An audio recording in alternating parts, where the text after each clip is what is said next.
हे झालंय. आणि इथून सुरू करायचं. तत्र प्राणात्मना वायुर्मनो रूपेण शंकर. ठीक है। श्री गुरुभ्यो नमः। सहनावतु सहनौ भुनक्तु सह वीर्यं करवावहै तेजस्विनावधीतमस्तु मा विद्विषावहै। ओम शांति शांति शांति। नारायण निखिल पूर्ण गुणैकदे देहम्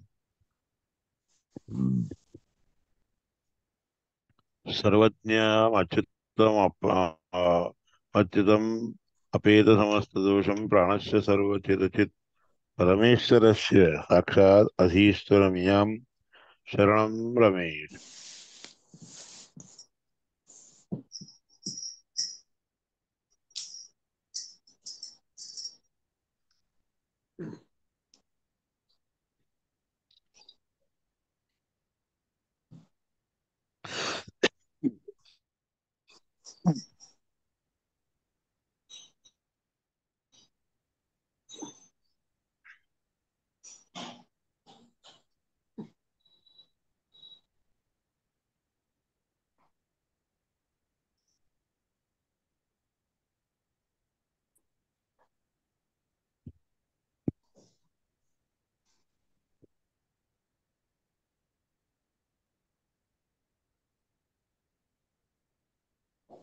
चौथ्या श्लोकाच्या सुरुवातीला तिसऱ्याच्या नंतर.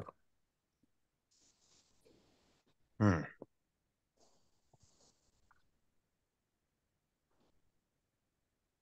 त्वमिमं प्रथमज्ञानिना ज्ञानी पुरुषं चतुराननम् तत्र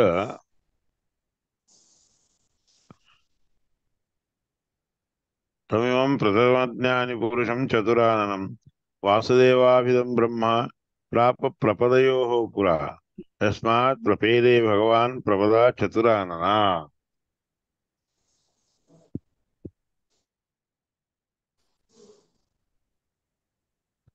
चतुराननं तस्मात् प्रपदनादेव प्रपदं नाम कीर्तितं। चतुर्मुखाकारवतां पादतलोपरि प्रपदाख्या वर्तते अतो न तु पश्चादीनां क्वचित् अयादूर्ध्वं ततो विष्णुः प्रपदाद् ऊर्ध्वमत्र च स्थितः च स्थिते ऊरु च तावास्ताम् ऊर्ध्वमगमनाद्धरेः किञ्चिदूर्ध्वं ततो गत्वा वायुना सह केशव वायुमारोह वायुमाहो माह उरुगरणं कुरु अत्र स्थित इत्यपि पूर्वेव गरणं चक्रे वायुर्यत्र स्थितः सदा तत्स्थानमुदरन्नाम पुनराह जनार्दनः ऊरुस्थाननिवासं मे कुरु विस्तारसंयुतं तथा करोत्सवायुश्च ततो तदुरो अभूत् उरु उरुत्वतः गुरो मध्ये च हृदयं तत्र वासो हरेस्तदा सूक्ष्मदृष्टियुता ये तु मुनयः शार्कराक्षकाः उदरे ते परं ब्रह्मवासुदेवम् उपासते हृत्समेव परं विष्णुं ध्यायन्त्यारुणयः सदा उदरस्सञ्च हृत्कञ्च ते उभे ब्रह्म तत्परम् एकमेव एतस्तस्मात् उभयेऽप्यपि तद्विधः ततो ऊर्ध्वं गतो विष्णुर्वायुना सह देवतैः स्थितो मूर्धनि देवेशः स्थितो असाविति तच्छिरः। हृदयापर्यंत झाला कार्यक्रम. हे झालं सगळं. हो. हम्म. पुढे आता हम्म. ततो ऊर्ध्वं गतो विष्णुः वायुदेवाला बरोबर घेऊन विष्णू परमात्मा वरच्या अजून वरच्या स्थानाला गेला. सगळ्या देवतांना बरोबर घेऊन गेला. स्थितो मूर्धनी मूर्धनी वरच्या उच्च स्थानामध्ये राहिला देवेश हे परमात्मा. शिरतो असा विधी तच्छिरः परमात्मा जिथे राहायला लागला म्हणून त्याला शिर म्हणतात. हम्म. श्रितः म्हणून शिराहा परमात्मा त्या ठिकाणी राहत असतो म्हणून त्याला शिर म्हणतात. पण डोकं काही चालत नाही का म्हणून म्हणत असताना डोक्याला मारतात. म्हणजे डोक्यामध्ये सगळे हे देवता वगैरे बरोबर घेऊन तिथं परमात्मा राहत असतो असा अर्थ. तत्र प्राणात्मना वायु त्या ठिकाणी प्राणरूपाने वायुदेव आणि रूपाने जे आहे शंकर राहत असतो. वायुर्मनोरूपेण शंकरः, शेषः सुवर्णः, शेष देखील तिथंच असतो. मनोरूपाने शंकर असतो, त्यानंतर शेष असतो, सुपर्ण म्हणजे गरुड असतो, आणि इंद्रश्च म्हणा शिव पृथक पृथक. हे चार जण मनामध्येच राहायला लागलेले आहेत, वेगवेगळ्या आकाराने वेगवेगळ्या रूपाने राहतात. त्या ठिकाणी अहंभाव म्हणजे मनामध्ये येतो की नाही, तो त्या ठिकाणी राहणाऱ्या रुद्रामुळे येत असतो बरं का. रुद्र त्या मनामध्ये राहत असतो, म्हणून मी म्हणायचा जो अहंभाव आहे तो प्राप्त होतो. आणि शेष जो आहे मनामध्ये असणारा तो पांचरात्रिक असतो. पांचरात्रिक म्हणजे तंत्र कसं करावं काय नाही हे सगळं शिकवून देत असतो, समजून देत असतो. वैदिक पांचरात्रिक आणि वैदिक वेदाच्या बद्दलचे विषय विभाग वगैरे सगळे तिथं असणारा गरुड उत्पन्न करून देतो. म्हणून रुद्र, शेष, गरुड हे तिघ एकैकी अहंभाव उत्पन्न करणारा रुद्र, पांचरात्रिक तंत्रविषय सगळा कळवून देणारा शेष, वैदिक विषयाबद्दलचा अभिमान वगैरे ज्ञान वगैरे देणारा गरुड, आणि इंद्र यज्ञादी विषयक असणारा असं जे मन आहे की नाही, त्या मनामध्ये इंद्र राहून यज्ञ कसा करावा, यज्ञ काय करावा काय नाही, सगळं यज्ञाची बद्दलची माहिती देतो. श्रोत्रम चंद्र हा, हे सगळे चार जण मनाचे अभिमानी झाले. आता कान आहेत, कानाला कानाच्या मध्ये अभिमानी होऊन कोण चंद्र राहत असतो. श्रोत्रम चंद्रो रविश्चक्षु, आणि सूर्य हा डोळ्यामध्ये राहत असतो. वाणीमध्ये अग्नी असतो, वाघ अग्नी ही परिकीर्तित, वाघ इंद्रियामध्ये अग्नी राहत असतो. येथे देवाहा, हे सगळे देवता असतात. तर अन्यच्या त्याशिवाय दुसरे जे देवता असतात ते सगळे तो प्राणीशी संस्थित प्रत्येक व्यक्तीच्या मध्ये राहत असतात बरं का. उपासते उपासते सदा विष्णू, ते सगळेजण परमात्म्याची उपासना करत असतात. परमात्मानम अच्युतम, अच्युतराम परमात्म्याची उपासना करत असतात. वाचा ही हिंसा अकुर्वन्स्ते, वाचा वाणीने हिंसा करत नाहीत. हिंसाम अकुर्वंस्ते विनिंदंत परस्परम, एकमेकाची निंदा करत राहतात पण हिंसा करत नाही. ते विष्णू आज्ञया ते विष्णू परमात्म्याच्या आज्ञेने अवोचन उत्क्रमाम पृथक पृथक, आपण सगळेजण एक एक जण बाहेर जाऊयात असं एकमेकाला बोलून घ्यायला लागले. देहात अब्जभवस्यास्मात, अब्जभव म्हणजे ब्रह्मदेवाच्या शरीरापासून उत्पन्न झालेल्या ह्या देहापासून आपण एक एक जण बाहेर पडूयात.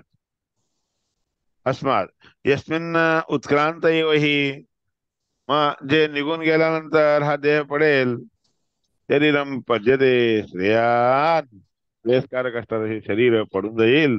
तर नहा इत्यवधार्यता, तो मुख्य आहे असं समजून घ्या. असं समजून असं सगळे एकमेकाशी बोलून घेतले, आणि ततः क्रमेण तिथून क्रमाने अग्नी सगळे देवता हळूहळू पाय काढून बाहेर निघायला लागले. ततः क्रमेण त्या अग्न्याद्याः, अग्न्यादिक निष्क्रांत झाले म्हणजे बाहेर झाले, बाहेर पडले. तेषु सर्वशः, त्याप्रमाणे सगळेच्या सगळे क्रमाने बाहेर निघाले. निष्क्रांतेषु, ते बाहेर निघून गेला असताना नवैपातः शरीरस्य अभवत् क्वचित, ते सगळे बाहेर निघून गेले तरी शरीराचा पात काही झाला नाही, शरीर काही खाली पडलं नाही बरं का. वायू उत्क्रांत एव, वायू निघून गेला असताना वायू उत्क्रांत एव, वायुदेव जेव्हा निघून येत जातात की नाही त्यावेळेस एतत शरीरम आपतत क्षितौ, हे शरीर भूमीवर पडतात. वायू त्याच्यातून निघून गेला की हे शरीर खाली पडतं. उदासीन व रास्तांत मग उदासीन झाल्यासारखं होतात तौ केशवश्चाब्ज संभव. अब्जसंभव हा म्हणजे ब्रह्मदेव आणि केशव हे दोघं जण देखील उदासीन बसतात. अरे आता काही हे कामाचं नाही. तेषां बलपरीक्षार्थम वायुवादीनां समस्तशः. त्या सगळ्या वायू इत्यादी सगळ्या देवतांची परीक्षा बलाची परीक्षा करावी म्हणून सगळेजण बाहेर पडतात. पुनश्चे प्राविशन सर्वे. मग नंतर परमात्माच्या आज्ञेप्रमाणे ते सगळे क्रमाने त्या शरीरामध्ये प्रविष्ट व्हायला लागले. पुनस्ते प्राविशन सर्वे वह्नी सूर्य शशी शिव हे सगळेजण. वह्नी अग्नी, शशी चंद्र श्रोत्रेंद्रियामध्ये असणारा, त्यानंतर सूर्य डोळ्यामध्ये असणारा, शिव न उत्थानम अभवत हे सगळे एक एक जण आत शिरले पण ते शरीर काही उठलं नाही. हम्म तेषु प्रविष्टेष्वपि सर्वशः ते सगळेजण प्रविष्ट झाले तरी देखील ते शरीर काही उठलं नाही. मग ज्यावेळेस वायू प्रविष्ट झाला त्यावेळेस तो उत्थानम कायस्य आसीत ह्या शरीराचं उत्थान झालं, ते उठला. त्यावेळेस वायू आत प्रविष्ट झाल्याबरोबर उठला असा अर्थ. शरीर उठलंय. उच्च स्थितत्वात उक्तो भू. उच्च प्रकाराने सगळ्यात श्रेष्ठ म्हणून राहिल्या कारणाने वायुदेवाला देखील उक्थ म्हणतात बरं. उक्थ ह्या शब्दाने परमात्मा कसा वाच्य आहे तसंच उक्थ ह्या शब्दाने वायुदेव देखील वाच्य झाले. पण पहिल्यांदा तुम्हाला उक्थ उक्थ म्हणून सांगितलं. त्या उक्थ शब्दाचा अर्थ विष्णू परमात्मा आणि वायू दोघंही होतात म्हणून सांगितलेलं आहे. तर तिथं उक्थ ह्या शब्दाने वायुदेव देखील उत्थापनात उक्थनामा सैव पृथ्वी स्थित म्हणून मागे एके ठिकाणी आलेलं आहे. पहिला ब्राह्मण झाला असताना तिथं आलेलं आहे. उक्थमुक्थम मिति वै प्रजा वदंती म्हणून प्रथम ब्राह्मण झाल्याबरोबर आहे तिथं. उक्त शब्दाचा अर्थ परमात्मा आणि वायुदेव दोघं जाणून घेतलेले आहेत. मग वायुदेवाला उक्त कशाला म्हणतात? उच्चैः स्थितत्वात उक्तो भू. उच्च रीतीने वायुदेव त्या ठिकाणी राहतात परमात्मेच्या बरोबर म्हणून त्याला उक्त म्हणतात. उक्तंच गुणाधिक्यम. उक्त शब्दाचा अर्थ गुण अधिक गुणांनी युक्त असणार. सगळ्या देवतांच्या पेक्षाही अधिक गुणांनी युक्त असणारा वायुदेव आहे म्हणून त्याला उक्त म्हणतात. तसा सगळ्या देवतांनी तुम्ही उक्त आहात, तुम्ही उच्च आहात म्हणजे श्रेष्ठ आहात म्हणून अशा प्रकारे वर्णन केलेलं आहे. ते ब्रुवन् भूत्या वयं तवैव स्मः तमस्माकं प्रतिष्ठता. ऐश्वर्याने पाहिलं तर आमचं सगळं ऐश्वर्य तुझ्यामुळेच आहे. वयं त्वया एव तुझ्यामुळेच आम्ही सगळे भूतीने ऐश्वर्याने संपन्न आहोत. तू आमचा सगळ्यांचा पती आहे, स्वामी आहे दादा असं वायुदेवाला म्हणले सगळे. स्पर्धामहे त्वद्बलेन. आम्ही जे स्पर्धा करतो, मी मोठा तू मोठा तू मोठा मी मोठा म्हणून अशी जी स्पर्धा करतो ते सगळी स्पर्धा तुझ्या बळामुळेच करतो आहे. तुझ्या अन्येन केनचित तुझ्याशिवाय दुसरे कोणीही आम्हाला बळ देणारे नाहीयेत. इत्यब्रुवन् इत्युचुः असे सगळे म्हणले. इंद्र शेष शक्र चंद्र इत्यादी सगळेचे सगळे वेगवेगळे असंच म्हणले. वायुदेव याप्रमाणे त्यांच्याकडून स्तुत झाला असताना प्रसन्न हा भूत. त्यानंतर प्रसन्न झाले वायुदेव. देव कथा ते सगळ्या देवतांच्यावर प्रसन्न झाले. तस्मात श्रुत्वा परम ब्रह्म म्हणून हे ऐकून परब्रह्म म्हणजे देवनारायण परमात्मा देवा नारायणाभिधम सगळे देवता नारायणाकडे गेले. ते शिष्य प्रशिष्य इत्यादिकांमध्ये हं, शिष्य प्रशिष्य इत्यादिकांना बरोबर घेऊन गेले. ते अनयन वायुना उदितम, वायुदेवाने सांगितलेल्या रस्त्याने तिकडे घेऊन गेले.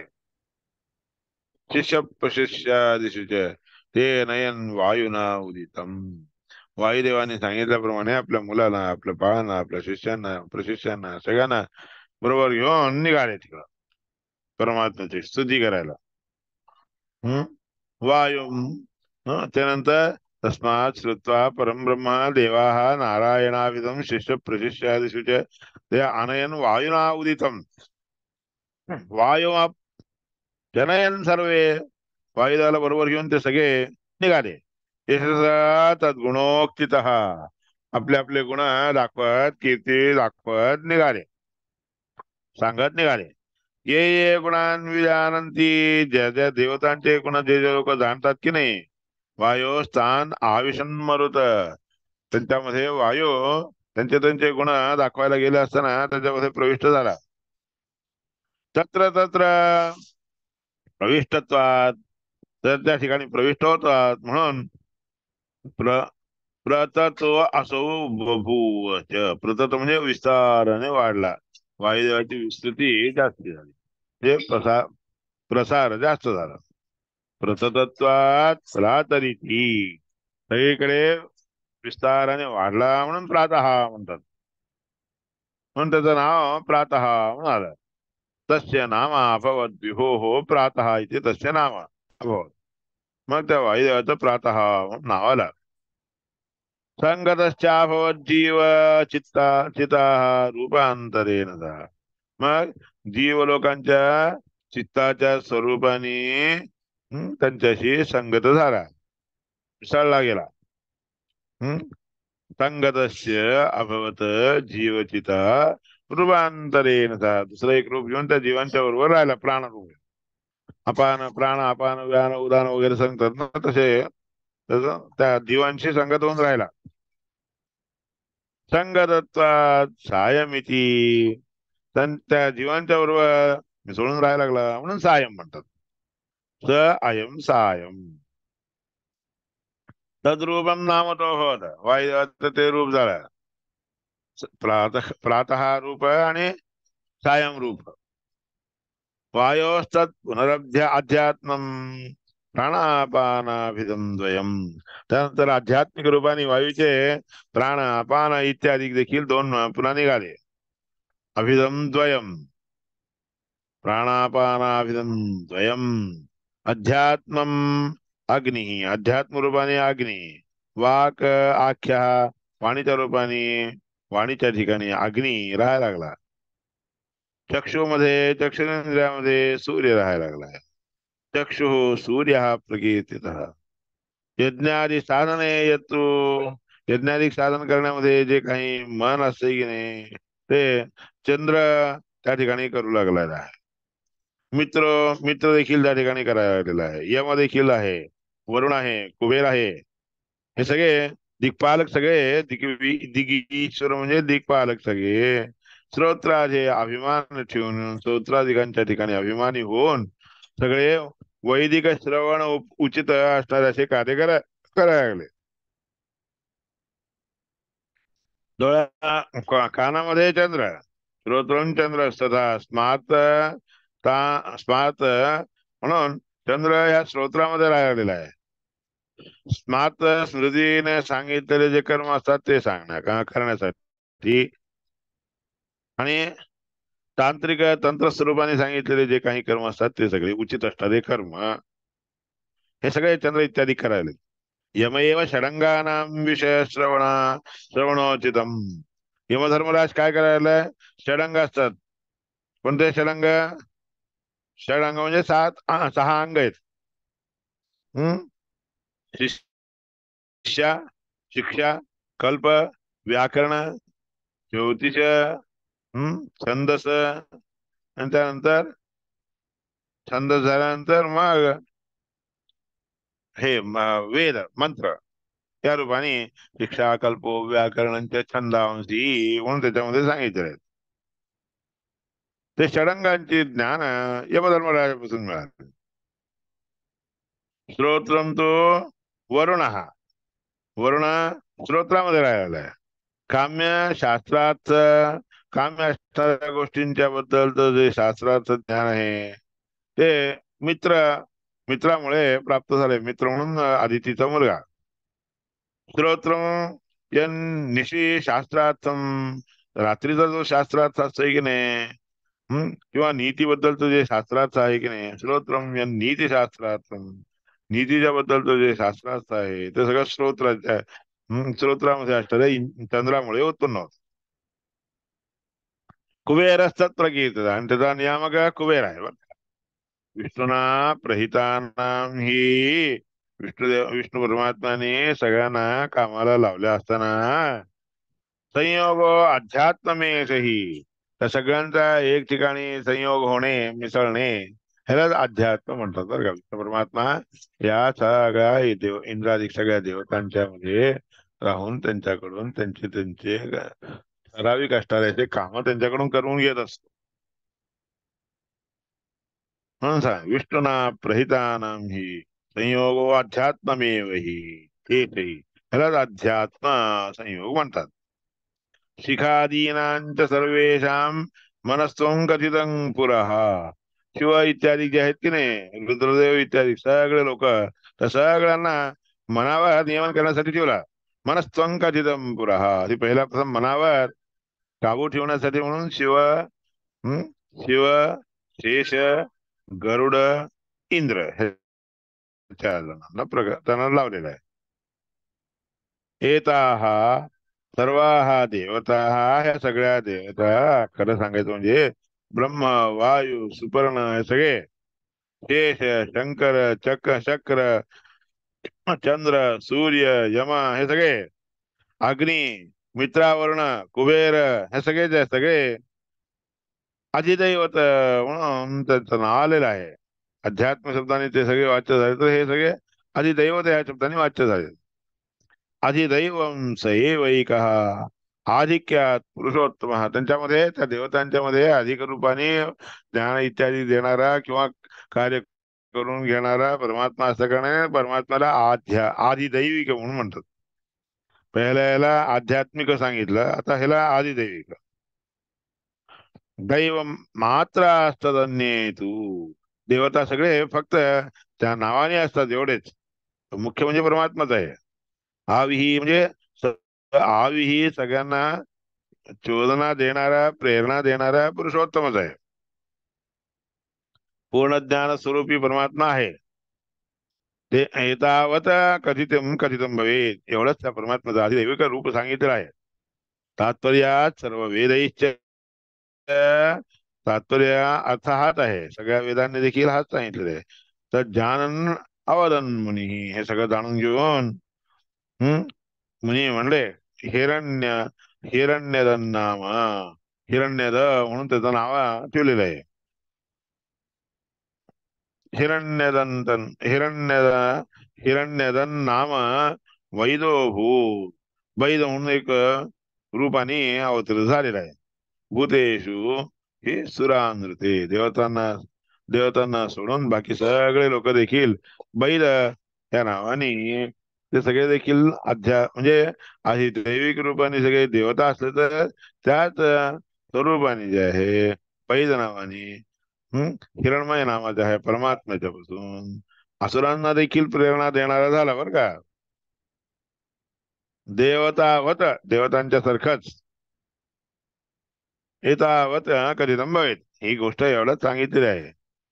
एतावत कथितम भवे, एवढी गोष्ट तुम्हाला ह्याच्यामध्ये सांगितली आहे बर का. आधी दैवम स एवैकः, आधी आधी आधिक्यात पुरुषोत्तम, दैव मात्र असतद अन्ये तू, स तज्जानन अवदन् मुनिः, हिरण्य, हिरण्यदन्नात्, हिरण्यत नाम, हिरण्यदन्नाम वैदो, हिरण्यदन, हिरण्यदन म्हणजे सुख प्राप्त करण्यासारखं, प्राप्त करण्यासाठी निघालेलं वैद नावाने परमात्मा काय केला, सगळ्या प्राण्यांच्या मध्ये देवतांना जसं घेऊन आत प्रविष्ट झालेला आहे आणि त्यांना जसं प्रेरणा करत आहे त्याचप्रमाणे मग अभीष्टम ममादातुम, मला काय पाहिजे ते सगळे देवता सगळे त्या देवतांनी द्यावं या उद्देशाने त्या देवतांच्या मध्ये राहून परमात्मा त्यांच्याकडून मनुष्याकडून चांगल्या असलेल्या गोष्टी करून घेत असतो बरं का. वेद संयोग अध्यात्मम, वेदांचा संयोग लावून देतो म्हणून अध्यात्म म्हणतात. तर तो मुक्तो यथेष्ट भोग, पण परमात्मा श्रेष्ठ भोग करत असतो तरी मुक्त रूपाने असतो. नाही मात्र असते संदेह, सगळा परमात्मा स्वीकार करतो भोग घेतो म्हणून त्या देवतांनी दिलेलं सगळं परमात्माच घेत असतो असं नाहीये बरं का. आपल्या इच्छेप्रमाणे स्वतः घेतो आणि ना इष्ट नसलेले असे सगळे त्या मनुष्यांना देत असतो. असा विहार करत असतो. ऋतरेवच मन निषेधे न शकतो असती, परमात्म्याने जर निषेध केला तर तो कोणी घेऊ शकत नाही बरं का. खायला प्यायला प्रशस्त खाल्ला तरी देखील हा तर खाण्याची शक्ती तर जी आहे परमात्मामुळे येत असते. त्रिता देवा हि ते सदा, त्यामुळे परमात्मा प्रसन्न झाला, परमात्मा प्रसन्न झाला की सगळे देवता देखील प्रसन्न होतात. अधिदैवेन सहिता विष्णुना प्रभ, विष्णुना अधिदैव रूपाने परमात्मा देखील त्या ठिकाणी राहून विष्णू प्रभव विष्णू ह्या रूपाने राहत असतो आणि ते सगळं स्वीकार करत असतो. एतद्धितेन कथितम मुनीना तत्ववेदिना, तत्वज्ञानी असणाऱ्या त्या मुनीने असं सांगितलं बरं का. विष्णू प्रहित देवानाम योग अध्यात्म मंजसा, विष्णूने दाखवलेलं जे काही योग आहे उपाय आहे की नाही त्यालाच म्हणतात अध्यात्म उपाय. वेदतंच नियोक्तारम, हे नियोजन करणारा जो परमात्मा आहे त्या परमात्म्याला जे कोणी जाणतो आणि उपासना करतो त्या विष्णू परमात्म्याची त्या उपासनेला सार्थकता येते. एतादृशोपासनाया योग्य सततं सदी, म्हणजे अशा उपासनेला योग्य असणारा असं होऊन ज्ञानी असणारा होतो तो व्यक्ती. स्वस्वाम्य अन्यानी भूतानी, स्वतःच्या अधीन मध्ये म्हणजे स्वतः स्वामी म्हणून राहून सगळ्या प्राण्यांचा देखील योगक्षेम पाहत असतो तो. खरे युर्बली मास्यही, सगळ्यांना बरोबर घेऊन त्या परमात्म्याला बरी समर्पण करत असतो. मुक्तस्य वैष्णवे लोके मुक्तानि च न संशय, मुक्त झाल्यानंतर वैष्णव लोकांमध्ये विष्णू परमात्मामध्ये देखील मुक्त असणारा तो परमात्म्याला समर्पण करत असतो, परमात्माच सगळं आहे असं समजून घेत असतो. इत्येत ध्यान योग्याश्च मुनयः, हे सगळं चांगल्या रीतीने जाणून घेणारे जितके मुनी आहेत ते सगळे देवता लोक मुनी लोक देखील आणि मनुष्य उत्तम असणाऱ्याचे हे समजून घेतात आणि ह्या ह्या गोष्टीला समजून घेतलेले जे ज्ञानाने युक्त झालेले असतात की नाही, ज्ञानमात्रेण स्वावरही पूज्यता मी, हे सगळं जाणून घेतले तर ते आपल्यापेक्षा लहान असणाऱ्या लोकांच्याकडून पूज्य होतात. मुक्त मुक्तियोग्य इति शास्त्रस्य निर्णय, मुक्त झाल्यानंतर देखील मुक्त झालेल्या लोकांच्याकडून देखील मुक्तियोग्य असणारे त्यांच्याकडून ते श्रेष्ठ होतात, त्यांच्यामध्ये ते श्रेष्ठ होतात असा अर्थ हा शास्त्राचा निर्णय. तैष भगवान विष्णू सत्यमित्य विधीयते, आता या विष्णू परमात्म्याला सत्य या शब्दाने बोलावतात. सर्वोत्तमत्वात् पूर्णत्वात् सर्वज्ञत्वात् तथैव च देवतात्रयम् अन्यच्च पृथक् सत्यमिति इति, या तीन देवतांना सत्य जसं म्हणतात तसं परमात्म्याला देखील सत्य म्हणून म्हणतात. आता त्या सत्य शब्दाने कोण कोण कसे वाच्य आहे ते सगळं पुढे निर्णय करून सांगतात. हम्म याप्रमाणे मुख्य विषय आता इथे कुठं झालेला आहे तर एष भगवान विष्णूपासून उद्या सांगायचंय. तर एष भगवान विष्णू सत्यमित्यभिधीयते, नोट करून घ्या. हम्म. तर एष भगवान विष्णू सत्यम इत्यभिधीयते. उद्या सुट्टी आहे 15 तारखेला. हो उद्या सुट्टी, परवाच्या दिवशी अरे मग 15 तारखेला. 15 तारीख. हरे नमस्कार. हरे नमः. 15 तारखेला ना. नमस्कार.